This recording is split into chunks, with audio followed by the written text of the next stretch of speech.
Okay, so we have our still life, and some of you guys decided to keep it pencil or work on adding textures in Sharpie. So in order to turn this into something that is inspired by pop artists, I want to think about how I'm going to add color to this. So you have quite a few options. I've talked about them in class. So I'm going to do all three options just so that you can see the differences between them. So I'm going to start with markers. These are just washable regular Crayola markers, and I'm going to speed through a demonstration on how to use these with water to do my wood grain.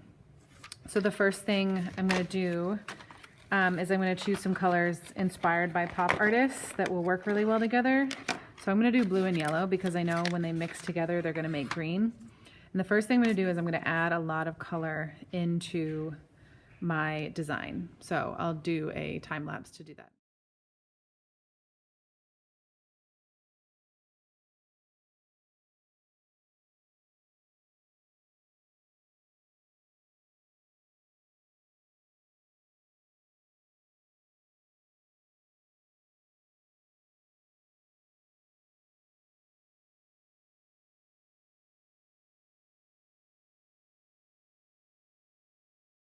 Okay, so a couple things about using water and marker. Notice how I kind of spread the marker out, but I also brushed in the direction of my texture. And then I don't want to overblend, so be really careful not to overblend. Also, if you were watching closely, you'll notice how often I dipped my brush back into the water. I do that a lot when I'm working with markers and water because I want my brush to be kind of cleaned off. And it kind of makes this really cool, really intense, bright tie-dye effect. So that is one option for adding color. I'm going to do all of the options just because, you know, it depends on what you have at home to do that. So that's one, and we're going to move on to the next. So the next option is watercolor pencils. And watercolor pencils are really great, and if you've never used them, there's a demonstration on some different techniques. So I'm going to use watercolor pencils to add texture and layers into my objects. So if you don't have watercolor pencils, you can use regular color pencils. If you want to keep them just shaded with pencil, that's fine. But we know about pop art that pop artists made their objects, you know, very abnormal colors. So now we get to kind of have fun with these objects that we chose that are so important to us. So I'm going to start my watercolor pencils. And again, there's a video that shows you how to do this. But I'm going to start my watercolor pencils by kind of blocking in the color that I want. And I'm going to completely finish it before I add water. So I'm going to go ahead and speed through this process. Now, just because my demonstration is fast doesn't mean that you guys should take your time. So just keep that in mind. I want you to notice as I'm coloring though, I'm adding some areas that are darker value by pressing a little bit harder with my watercolor pencil. And that's going to create a cool three-dimensional look as well. In the demonstration video, it also shows you how to layer watercolor pencils on top of each other to create different types of color. So I'm going to do that. I'm going to use pinks and purples for my tape. I'm going to go ahead and speed through the next step, and then I'll come back.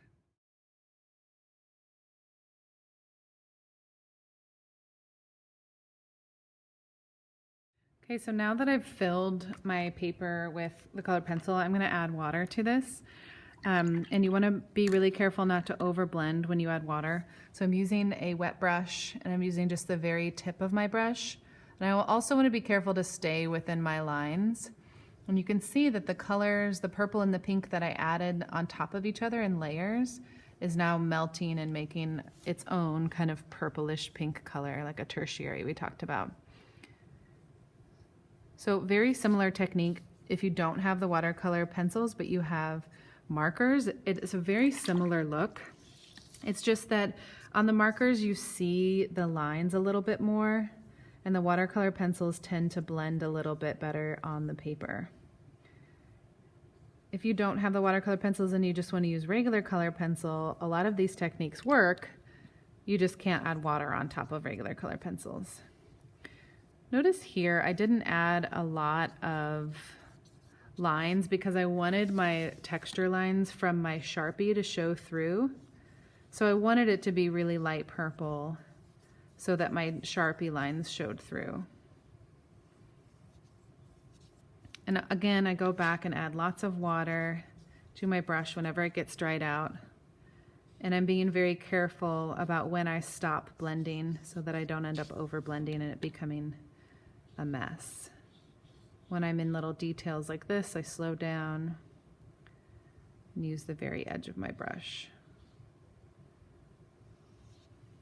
You might decide to add the watercolor pencils throughout your whole project, and then in the very last step add water. The only problem with that is if I was going to paint everything all at once, I would be careful that they didn't bleed into each other. So I'll probably let that dry. All right, the other option is to use just a watercolor palette if you have it. So that's another option for any of this. So I'm going to go ahead and use a watercolor palette for one of mine, and I can show you how that works. So I'm going to go to this Blick paint bottle. A couple things about the watercolor palette that is really cool is that you can mix colors in the lid. So what you do is you get a lot of one color really wet, and you take that color and you bring it up here to the lid of your watercolor palette. Let's say I want this to be more of a orangish yellow, like a tertiary. I can mix that color up here. You can get more unique colors that way. So I'm going to paint my Blick bottle with watercolor.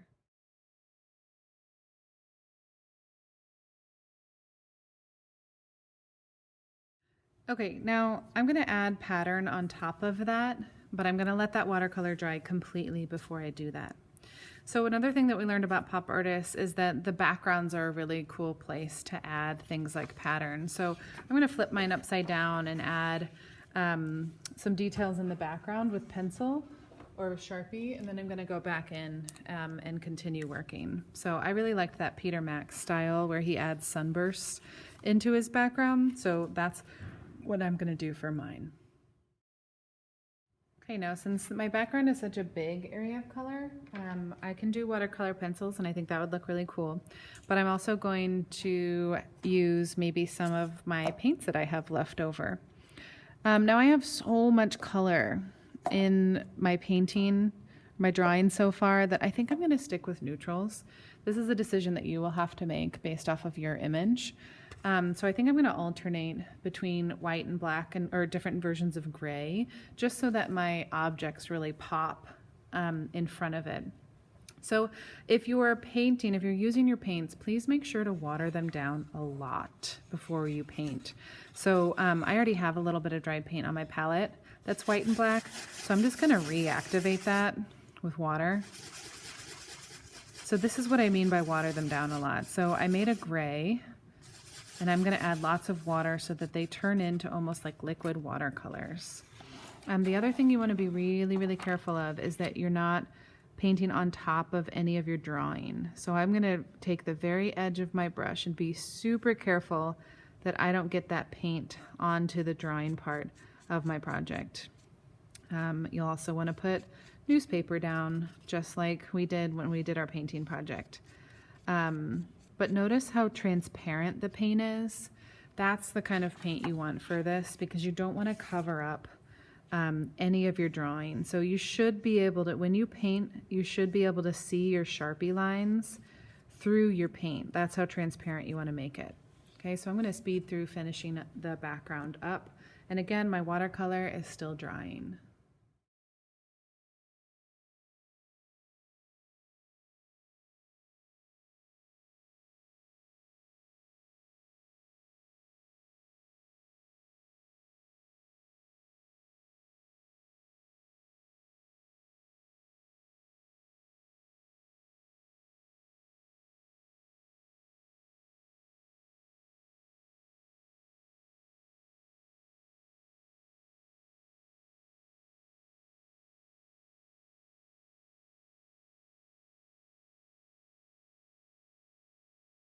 For my final stage, I went back on top of my watercolor and added a pattern, and I just used the tip of a marker and added a dotted pattern inspired by Roy Lichtenstein. He's the person who was inspired by comic books.